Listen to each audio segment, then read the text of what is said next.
Hello guys, so today I would like to show you how to remove the watermark of CapCut in a CapCut application. So as usual, just open the applications, click the new project and choose what video that you want to have. And then if you take a look over here, right after in the end of this video, there is a watermark from the CapCut, right?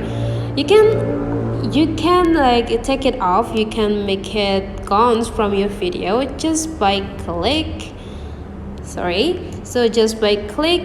the part of the watermark video and then click delete, and the watermark is already gone. And then just like take a look, try it on.